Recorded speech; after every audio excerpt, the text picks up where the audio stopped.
أعوذ بالله من الشيطان الرجيم. بسم الله الرحمن الرحيم.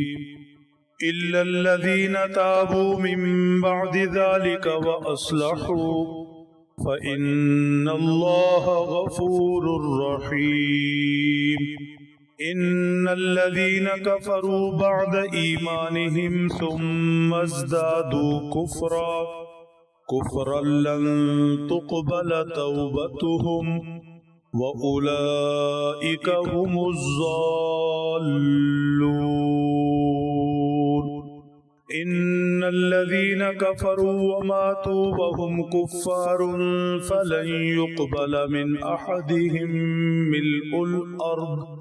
ملء الأرض ذهبا ولو افتدى به أولئك لهم عذاب أليم وما لهم من ناصرين. صدق اللہ العظیم.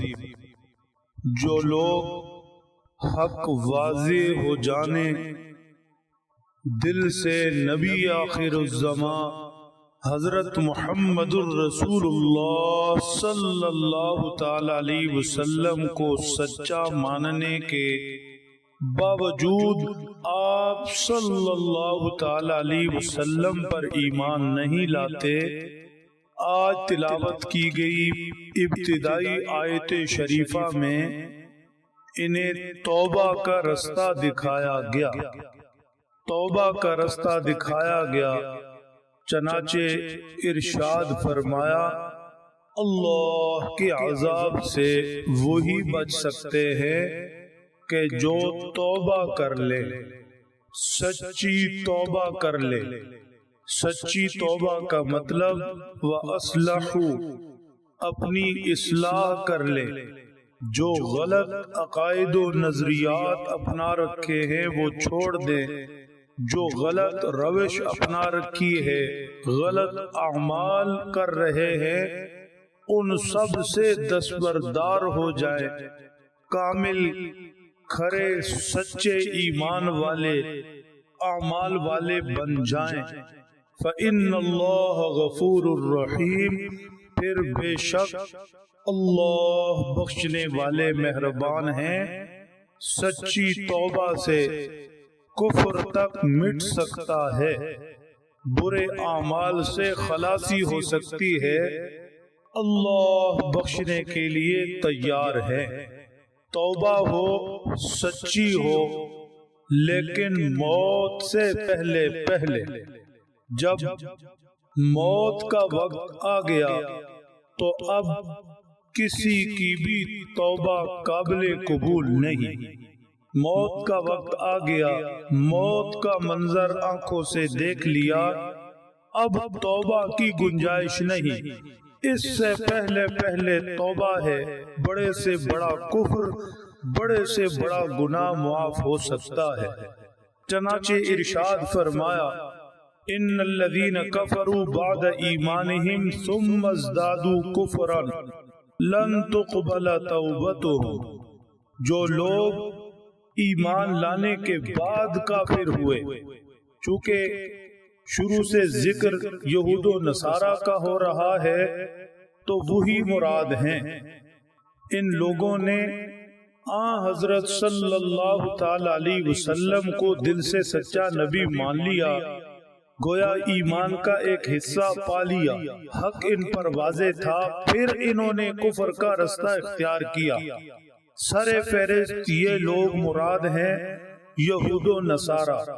تاہم کوئی دوسرے بھی ایمان لانے کے بعد مرتد ہو جائیں تو فرمایا مرتے وقت ان کی توبہ قابل قبول نہیں.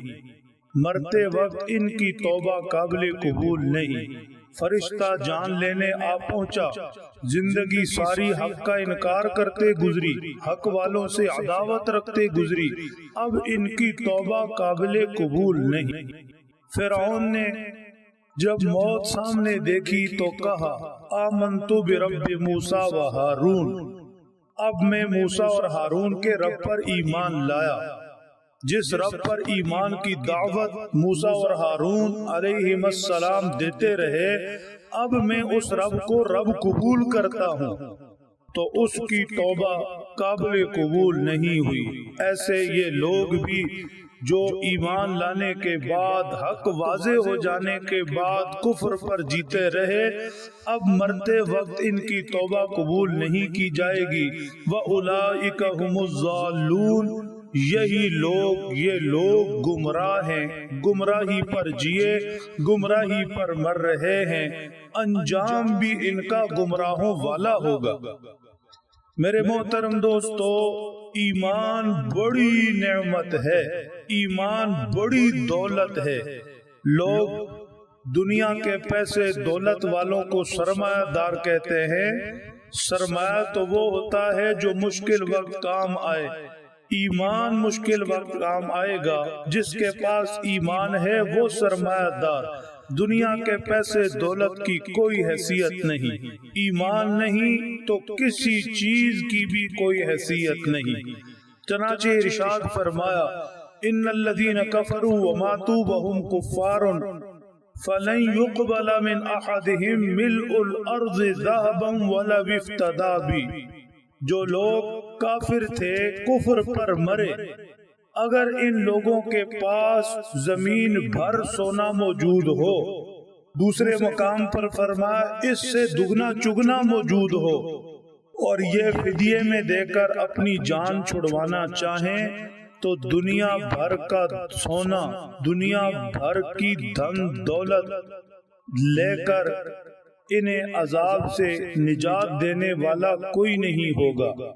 کسی صورت بھی یہ عذاب الہی سے بچ نہیں سکتے اگر ایمان سے محروم دنیا سے چلے گئے۔ ایمان کے مقابلہ میں کسی دھن دولت کی کوئی حیثیت نہیں۔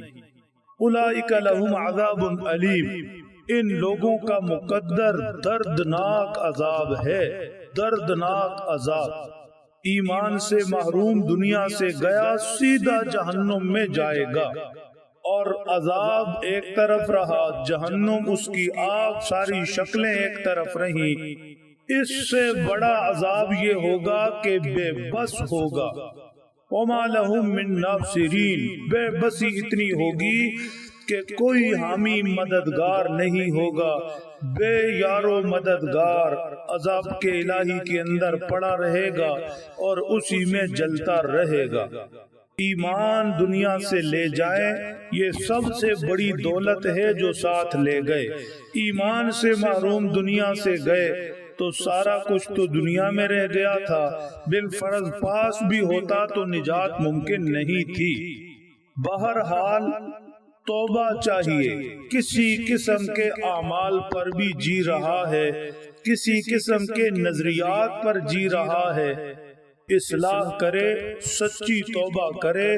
ہر طرح کا کفر و فسق معاف ہو سکتا ہے، لیکن موت سے پہلے موت کا مرحلہ آ چکا، فرشتہ روح لینے پہنچ چکا، اب توبہ قابل قبول نہیں۔ اللہ سمجھ دیں، عمل کی توفیق بخشیں۔